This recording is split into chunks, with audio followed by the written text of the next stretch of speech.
Hello दोस्तों, हमारा नाम हिमांशु ब्रह्मनिया है और आपके चैनल का नाम है हिमांशु ब्रह्मनिया स्टडी पॉइंट। तो आप सब कैसे हैं? पढ़ाई सब ठीक चल रहा है? ठीक है। कोई भी प्रॉब्लम होती है तो आप कमेंट में हमें बता सकते हैं, या कोई सुझाव हो तो वह भी आप हमें कमेंट में बता सकते हैं। तो जैसे आपको पता है कि बायोखंड चल रहा है, तो बायोखंड में हमने साइटोलॉजी को पूरा पढ़ लिया है, कोशिका विज्ञान हम पूरा पढ़ चुके हैं। अब हम वायरोलॉजी पढ़ेंगे, वायरस के बारे में पढ़ेंगे। ठीक है। वास्तव में वायरस के बारे में जो प्रश्न बनते हैं, वह ज़्यादा जो प्रश्न बनते हैं वह बीमारियों से, डिसीज से बनते हैं, है ना, कि कौन से वायरस से कौन सी बीमारी होती है, कौन सा अंग प्रभावित होता है, तो वहाँ से जब प्रश्न ज़्यादा बनता है। ठीक है। लेकिन दो पार्ट में आपका वायरोलॉजी रहेगा, उसके बाद बैक्टीरियोलॉजी पढ़ेंगे। बैक्टीरियोलॉजी भी शायद आपका 2 या 3 पार्ट में रहेगा। ठीक है। उसके बाद प्रोटोजोआ पढ़ना है। प्रोटोजोआ पढ़ने के बाद में फिर हम प्लांट पे आ जाएंगे, है ना। प्लांट से संबंधित ब्रायोफाइटा, टेरेडोफाइटा, ये संघ जो है इनके बारे में भी चर्चा कर लेंगे। और फिर आपका हम ह्यूमन बॉडी में आ जाएंगे, ह्यूमन बॉडी के सारे पार्ट पढ़ लेंगे, तो आपका साइंस जल्दी ही समाप्त हो जाएगा, है ना। तो आइए स्टार्ट करते हैं। देखिएगा, आज वायरस के बारे में पढ़ते हैं, विषाणु के बारे में पढ़ते हैं। देखिएगा, वायरोलॉजी यानी कि जिसका अध्ययन हम किसमें करते हैं, यानी कि वायरस का अध्ययन किसमें किया जाता है, तो वायरस का अध्ययन वायरोलॉजी में किया जाता है। पॉइंट समझ में आया?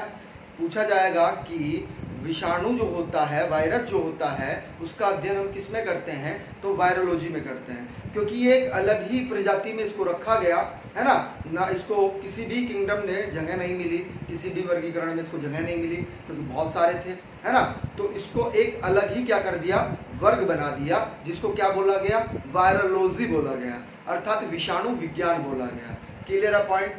आपसे प्रश्न पूछा जाता है, बहुत इंपॉर्टेंट है, कि सबसे पहला वायरस कौन सा था, तो सबसे पहला वायरस टबैकोमोसिक वायरस था, है ना। क्या था? टबैकोमोसिक वायरस था। देखिएगा होता क्या है, बिल्कुल ध्यान से समझिएगा, है ना। विषाणु के बारे में अगर हम बात करें, विषाणु तो वास्तव में ये क्या है, यह है जीवाणु से छोटा होता है। किससे? जीवाणु से छोटा। लिखना है आपको भी, सब चीज लिखना है। ठीक है। विषाणु से क्या होता है, छोटा होता है। अगर हम बात करें कि इसका आकार कितना होता है, अगर हम इसके आकार की बात करें तो बेसिकली 30 नैनोमीटर से लेकर ये 450 नैनोमीटर तक होता है। कितना होता है? 30 नैनोमीटर से लेकर 450 नैनोमीटर तक होता है। अगर हम बात करें कि वास्तव में इसको बोला क्या जाता है, यानी कि ये वास्तव में, देखिएगा आप समझिएगा, जीवाणु क्या है, जीवाणु एक कोशिकीय है। क्या है? एक कोशिकीय है। जबकि वायरस की अगर हम बात करें कि वायरस जो है, अर्थात विषाणु जो है, वह कैसा है, तो वास्तव में अकोशिकीय है। कैसा है? अकोशिकीय, नॉन सेलुलर है। क्या है? नॉन सेलुलर है, अकोशिकीय है। क्लियर है पॉइंट? बात समझ में आ रही है? अब अगर आपसे पूछा जाए कि बना किससे होता है, अगर आपसे पूछा जाए कि विषाणु जो है किससे बना होता है, तो वास्तव में ये है न्यूक्लियो प्रोटीन से बना होता है। किससे? न्यूक्लियो प्रोटीन से बना होता है। अर्थात कहने का तात्पर्य यह है न्यूक्लियो प्रोटीन का, यानी कि न्यूक्लिक एसिड, बिल्कुल ध्यान समझना है, यह है न्यूक्लिक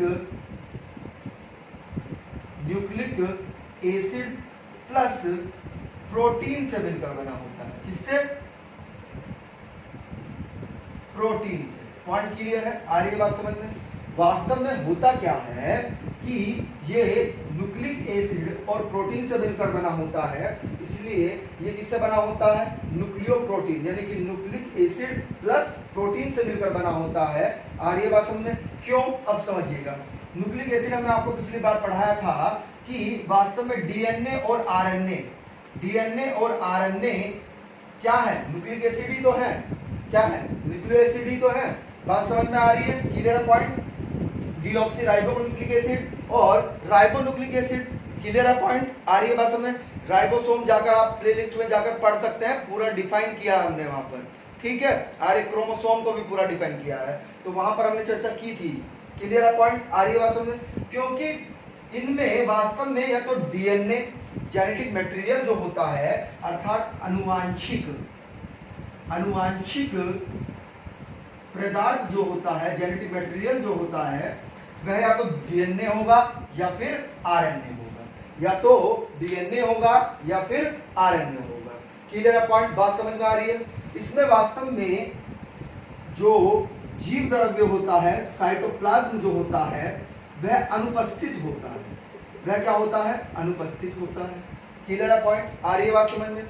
अब आगे चलिएगा, हेडिंग बनाइएगा, इसके अन्य नाम, विषाणु के अन्य नाम क्या हैं, उन पर चर्चा करते हैं। आइए, ठीक है, चलिए हेडिंग बना लीजिएगा, विषाणु के अन्य नाम। हेडिंग बनाइएगा, विषाणु के अन्य नाम। तो विषाणु के अन्य नाम क्या क्या है, आइएगा उन पर चर्चा कर लेते हैं। देखिएगा, इसको बोला जाता है अति सूक्ष्म परजीवी। अति सूक्ष्म परजीवी इसको बोला जाता है। इसी को ही अविकल्पित परजीवी बोला जाता है। इसी को ही सजीव व निर्जीव की कड़ी बोला जाता है। Clear point? आ रही बात समझ में? बहुत इंग्लिश में इसको बोलते हैं ऑब्लिगेट पैरासाइट। अविकल्पित परजीवी को क्या कहते हैं? ऑब्लिगेटिक पैरासाइट। ऑब्लिगेटिक पैरासाइट बोलते हैं। अब समझिएगा बिल्कुल ध्यान से।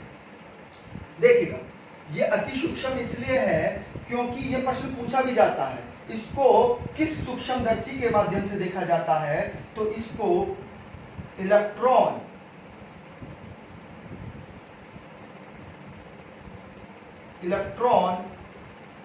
सूक्ष्मदर्शी के माध्यम से देखा जाता है। ये प्रश्न पूछा भी गया है कि वास्तव में वायरस को, यानी कि विषाणु को किस सूक्ष्मदर्शी के माध्यम से देखा जाता है?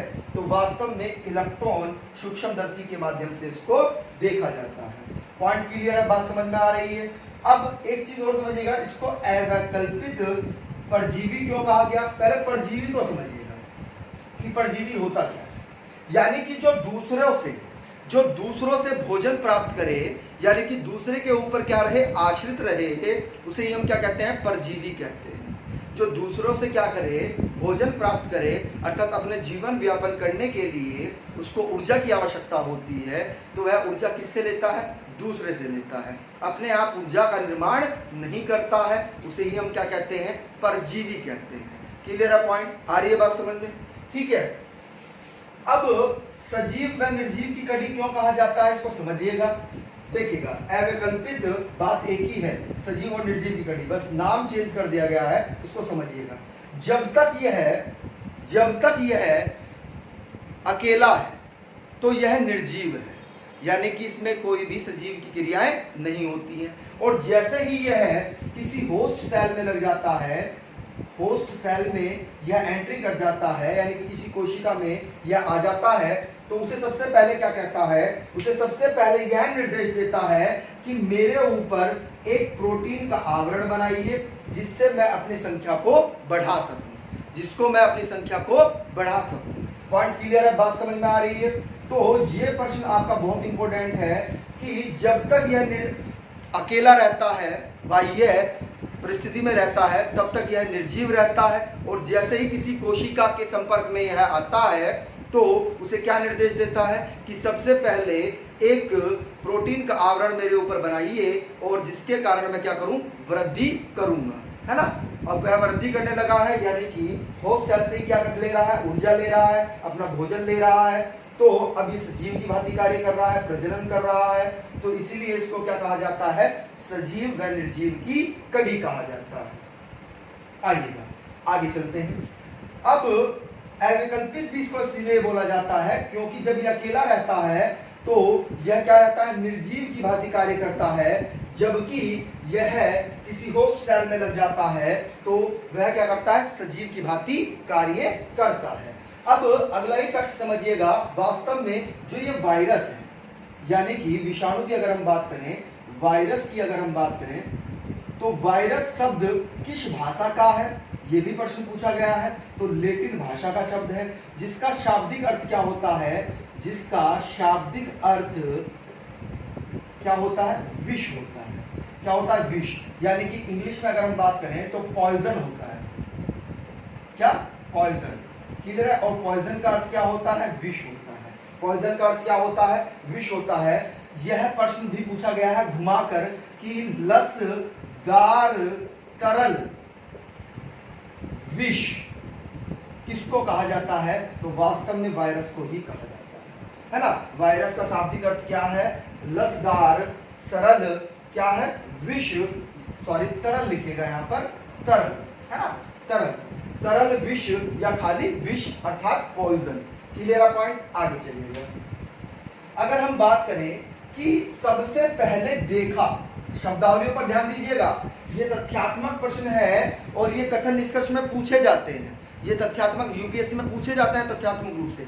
अगर हम बात करें कि सबसे पहले देखा किसने इसको, हम यहाँ पर देखने की बात कर रहे हैं। Clear point. आ रही है बात समझ में। यानी कि कहने का तात्पर्य ये है कि ये विषाणु जो है यह सबसे पहले किसमें देखा गया, तो वास्तव में सबसे पहले तंबाकू की पत्ती में देखा गया। ये क्या है, वास्तव में तंबाकू की पत्ती में देखा गया था। Clear point. और तंबाकू की पत्ती में भी किस प्रकार देखा गया, वास्तव में तंबाकू की पत्ती पर क्या हुआ, चितकबरे निशान हुए। क्या हुए, चितकबरे निशान हो गए। और इन चितकबरों निशानों को ही क्या कहा गया, मौसिक कहा गया। क्या, मौसिक। मौसिक का ही अर्थ क्या होता है, चित कबरा रोग। मौसिक का ही अर्थ क्या होता है, चितकबरा रोग। तो सबसे पहले ये तंबाकू की पत्ती में देखा गया, और जब ये देखा गया, जब पत्ती में क्या हुआ, चितकबरापन आया, तो उसी रोग को क्या बोल दिया गया, मौसिक बोल दिया गया। क्या बोल दिया गया, मौसिक बोल दिया गया। और ये वास्तव में जब इन्होंने जो रोग देखा था, ये रोग सबसे पहले देखा किसने, इसको समझिएगा, ये देखा किसने था, तो 1886 में एक वैज्ञानिक थे जिन्होंने तंबाकू में यह रोग देखा, जिसको क्या कहा गया, मोज़ेक। हिंदी में भी लिख देते हैं, मोज़ेक रोग बोला गया। क्या बोला गया, मोज़ेक रोग बोला गया। Clear point. ये तो किसने देखा था 1886 में, ये एडोल्फ मेयर साहब ने देखा। यहां हम देखने की बात कर रहे हैं। क्या कर रहे हैं, देखने की बात कर रहे हैं कि तंबाकू की पत्तियों में जो रोग देखा गया, जिसको क्या बोला गया, मौसिक रोग बोला गया, जो चितकबरापन था पत्तियों में, वह किसने देखा, तो 1886 में एडोल्फ मेयर ने देखा।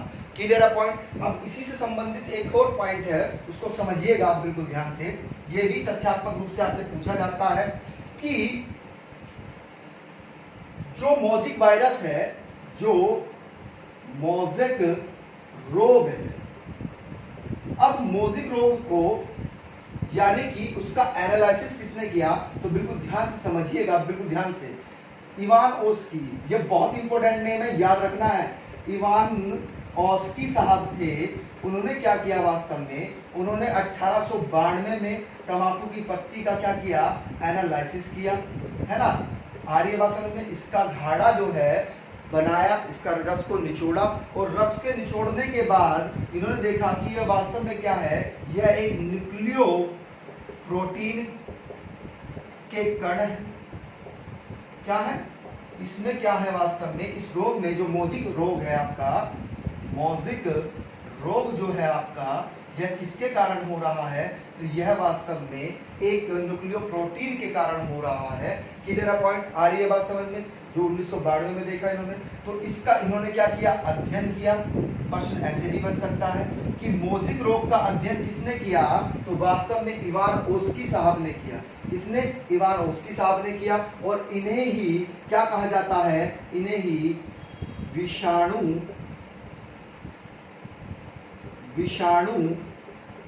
विज्ञान का पिता कहा जाता है।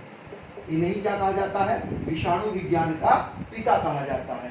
पॉइंट क्लियर है। अब इन्हें पता लगा कि ये जो रोग हो रहा है, वास्तव में जो चितकबरापन का रोग हो रहा था तंबाकू के पत्तियों में, यह वास्तव में एक न्यूक्लियोप्रोटीन के कारण हो रहा है।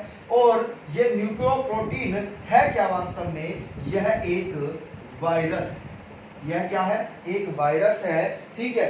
ये वायरस के कारण हो रहा है। किसके कारण हो रहा है? वायरस के कारण हो रहा है। तो इन्होंने जो तंबाकू के पत्ती में, जो तंबाकू की पत्ती में जो रोग हो रहा था, है ना, तो उसको क्या कहा गया था? उसको मोजिक रोग कहा गया था। जबकि जिस वायरस के कारण यह हो रहा था तो उसे क्या कहा? टीएमवी वायरस कहा गया, अर्थात टमैको मोजिक वायरस उसको नाम दिया गया। पॉइंट क्लियर है। तो टमैको मोजिक वायरस का सबसे पहले अध्ययन किसने किया था? तो इवान ओस्की साहब ने किया था। ये प्रश्न भी पूछा जाता है। इवान ओस्की को क्या कहा जाता है? विषाणु विज्ञान का पिता कहा जाता है। इसका घाड़ा अर्थात मोजिक रोग के बारे में किसने बताया? तो मोजिक रोग के बारे में वास्तव में एडोल्फ मेयर ने बताया। लेकिन इसका अध्ययन किसने किया? तो इसका अध्ययन वास्तव में इवान ओस्की साहब ने किया। ये सब चीजें आपको लिखनी है, नोट आउट करनी है, जो भी चीजें हम बोल रहे हैं, ठीक है। क्लियर है पॉइंट? आ रही है बात समझ में? चलिएगा। अब वास्तव में यहीं पे नोट आउट कर लीजिएगा, आप नोट करके इसको लिखिएगा, ये पूछा जाता है। आप नोट करके इस चीज को लिखिएगा। एक साइंटिस्ट थे जिनका नाम क्या था? Lewis pasture. लुईस पास्चर वह इन्हीं के साथ में कौन थे? बिजरिंग थे। कौन थे? बिजरिंग। तो इन्होंने इस वायरस को क्या नाम दिया? वास्तव में इस वायरस को जीवित तरल संक्रमक कहा। यानी कि इस रोग को क्या नाम दिया?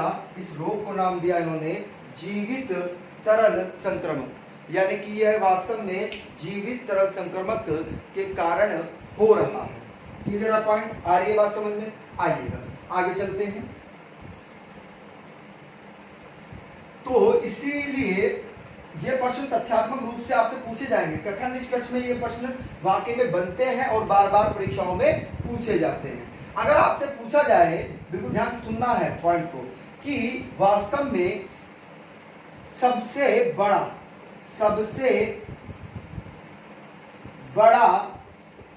वायरस कौन सा है? तो उसका नाम है कोलीफॉज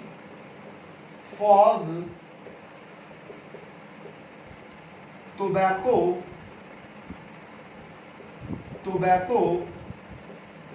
नेक्रिसियस। ये सबसे बड़ा वायरस है। अगर हम बात करें कि सबसे छोटा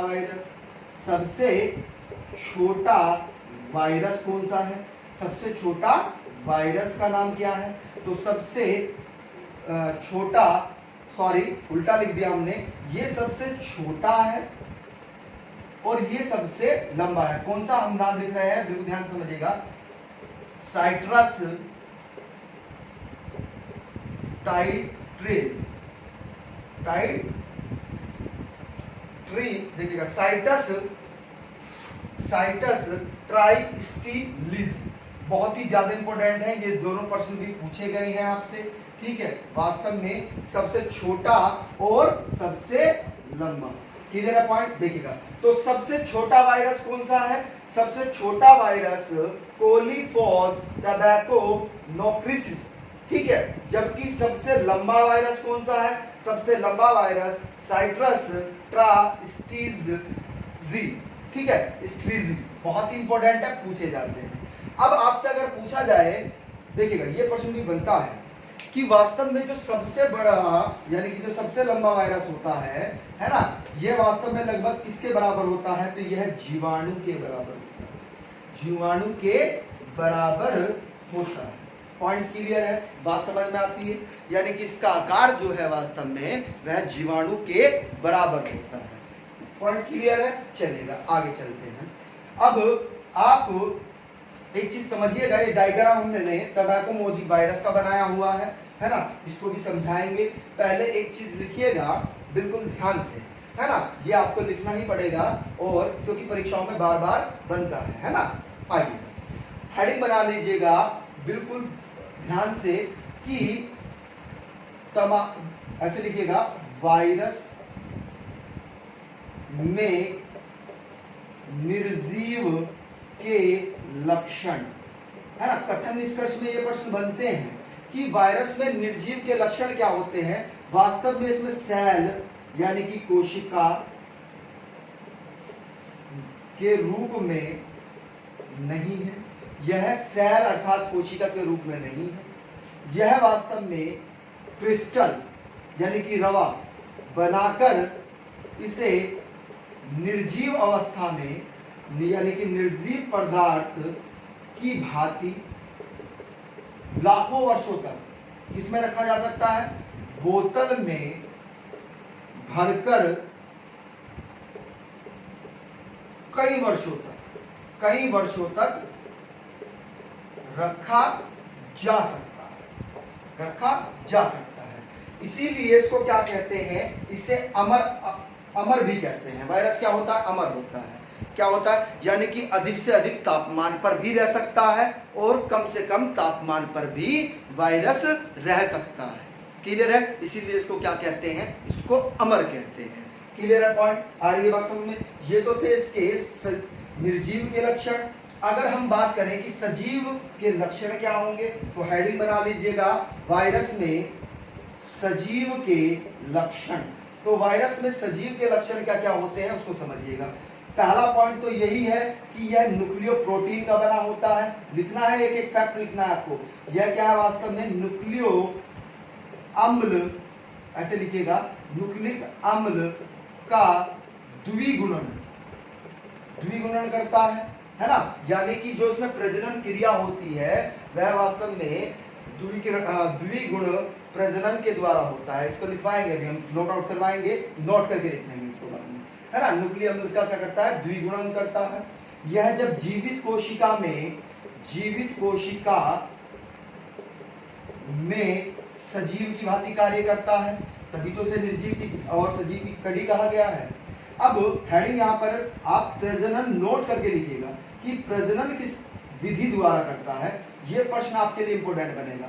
तो ये वास्तव में जो विषाणु होते हैं, विषाणु गुणन यानी कि मल्टीप्लिकेशन, गुणा के यानी कि 1 गुणा 2, 2 गुणा 4, 4 गुणा 8, 8 गुणा 16, यानी कि गुणन विधि द्वारा, बहुत इंपॉर्टेंट है कि विधि द्वारा प्रजनन करते हैं। पॉइंट क्लियर है, बात समझ में आ रही है। आइएगा आगे चलते हैं। अब वास्तव में एक प्रश्न और बनता है कि वायरस को यानी कि विषाणु को क्रिस्टल के रूप में किसने प्रतिपादित किया। तो ये साइंटिस्ट बहुत इंपॉर्टेंट है, नाम याद रखना है, स्टेनले ने ही क्या कहा था, टीएमवी जो टोमेटो मोजिक वायरस है का क्लिस्टरीकरण किया, अर्थात इसे क्लिस्टर के रूप में रखा गया, यानी कि रवे के रूप में इसको रखा गया था। क्लिस्टरीकरण किया सबसे पहले इन्होंने किया था, ध्यान रखिएगा। स्टेनले बहुत इंपॉर्टेंट प्रश्न है, बार बार परीक्षाओं में पूछा जाता है। Clear point. आइएगा अब इसके आकार पर बात कर लेते हैं, थोड़ा सा आकार को भी समझ लेते हैं, है ना। आइए देखिए अब होता क्या है वास्तव में, ये टोमेटो मोजिक वायरस है। अब टोमेटो मोजिक वायरस में वास्तव में जो ऊपर ये आवरण बना हुआ है, ये वाला आवरण, ये वास्तव में क्या है, ये वास्तव में इसे क्या कहते हैं हम, कैप्सिड कहते हैं। इसको क्या कहते हैं, कैप्सिड कहते हैं। कैप्सिड या इसे हम पेटिका कहते हैं। हिंदी में क्या कहते हैं, या तो कैप्सिड कहते हैं या फिर पेटिका कहते हैं। क्लियर है पॉइंट। ये वास्तव में क्या कर रही है, यह है इसकी रक्षा करती है। ये क्या करता है, रक्षा करता है। क्लियर है पॉइंट, पेटिका। अब वास्तव में जो इसके अंदर ये ब्लू कलर का हमने बनाया है, यह क्या है, वास्तव में जेनेटिक मटेरियल है इसका, यानी कि अनुवांशिक पदार्थ है इसका। या तो डीएनए के फॉर्म में मिलेगा या फिर आरएनए के फॉर्म में मिलेगा, है ना। तभी तो इसको क्या बोला गया, न्यूक्लियो प्रोटीन बोला गया है। क्या बोला गया है, न्यूक्लियो प्रोटीन इसको बोला गया है। और वास्तव में ये क्या है, टोमेटो मोजिक वायरस का ऊपर का, इसे हम हेड कहते हैं, शीर्ष कहते हैं। क्या कहते हैं, हेड कहते हैं या शीर्ष कहते हैं। और नीचे वाला ये जो भाग है, इसे हम क्या कहते हैं, इसे हम टैल कहते हैं, अर्थात पूंछ कहते हैं। क्या कहते हैं, टैल कहते हैं अर्थात पूंछ कहते हैं। अब देखिएगा रेड कलर की हमने ये जो बनाया है, यह क्या कहलाती है वास्तव में? टेल शीट कहलाती है। क्या कहलाती है? टेल शीट कहलाती है। यह वास्तव में क्या है? यह वास्तव में प्रोटीन की एक संरचना है। प्रोटीन की एक संरचना है, अर्थात टेल शीट किसका बना होता है, यह प्रश्न पूछा गया है। तो यह वास्तव में प्रोटीन की से बना होता है, प्रोटीन की संरचना होती है। नीचे ये देखिएगा हमने ये जो आकृति बनाई है इस तरह की, इसे हम क्या कहते हैं? टेल फाइबर कहते हैं। क्या कहते हैं? टेल फाइबर कहते हैं। अब यहां से जो प्रश्न इसकी आकृति से बनेगा, बहुत ही इंपॉर्टेंट फैक्ट है, समझिएगा कि वास्तव में जो कैप्सिड है वह किसका बना होता है? तो वह कैप्सोमियर का बना होता है। और ये कैप्सोमियर क्या है वास्तव में? ये कैप्सोमियर वास्तव में एक प्रोटीन की क्या होती है? प्रोटीन की एक इकाई होती है। क्या होती है? प्रोटीन की एक इकाई होती है। क्या? कैप्सोमियर। पॉइंट क्लियर है? बात समझ में आ रही है? हाँ, शायद हमने यहाँ पर भी लिखा है ना? क्या है कैप्सोमियर? क्या है वास्तव में? एक प्रोटीन की इकाई है। क्लियर है पॉइंट? बात समझ में आ रही है?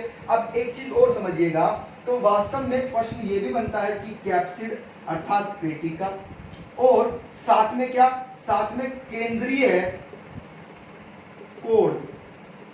केंद्रीय कोड, ये केंद्रीय कोड की बात कर रहे हैं, है ना? ये क्या है वास्तव में? केंद्रीय कोड है। ये पेटिका और वास्तव में केंद्रीय कोड किसका निर्माण करते हैं? तो वास्तव में उसे क्या कहते हैं? बहुत इंपॉर्टेंट प्रश्न है, पूछा गया है। न्यूक्लियो, बहुत इंपॉर्टेंट है, बोल रहे हैं, लिख लीजिएगा। न्यूक्लियो कैप्सिड कहते हैं। क्या कहते हैं? न्यूक्लियो कैप्सिड इसको बोला जाता है। नाम क्या दिया जाता है इसको? Nucleo capsid. या तो खाली कैप्सिड पूछ लेगा या फिर न्यूक्लियो कैप्सिड आपसे पूछ लेगा। क्लियर है? कंफ्यूज नहीं होना है। क्लियर है पॉइंट? आ रही है बात समझ में? तो अगर आपको हाँ, एक चीज और, प्रकार भी यहीं पे लिख लीजिएगा, प्रकार भी लिख लीजिएगा। आइए चलिए हेडिंग बना लीजिएगा। हेडिंग बना लीजिएगा जीवाणु वायरस के प्रकार, है ना? आइए, तो वायरस कितने प्रकार का होता है? 3 प्रकार का होता है। कितने प्रकार का होता है? 3 प्रकार का होता है। आइएगा देखिएगा, पहला कौन सा होता है? जिसको हम कहते हैं प्लांट वायरस। क्या कहते हैं? प्लांट वायरस कहते हैं। हिंदी में इसको क्या बोलते हैं? पादप विषाणु बोलते हैं। क्या बोलते हैं? पादप विषाणु बोलते हैं। दूसरा कौन सा है आपका? Animal virus. तो एनिमल वायरस को हम क्या कहते हैं? जंतु विषाणु कहते हैं। क्या कहते हैं? जंतु विषाणु। और तीसरा बहुत ही इंपॉर्टेंट है, तीसरा आपका बहुत इंपॉर्टेंट है, जिसको हम क्या कहते हैं? जिसको हम बैक्टीरियोफेज कहते हैं, जिसे हिंदी में क्या कहते हैं? जीवाणु भोजी। देखिएगा, नाम जीवाणु भोजी है, लेकिन वास्तव में क्या है? ये वायरस है ना? ये कंफ्यूज करने के लिए एग्जामिनर आपको देता है। तो 3 प्रकार के वायरस होते हैं। कौन कौन से? प्लांट वायरस, एनिमल वायरस और बैक्टीरियोफेज वायरस होते हैं। क्लियर है पॉइंट?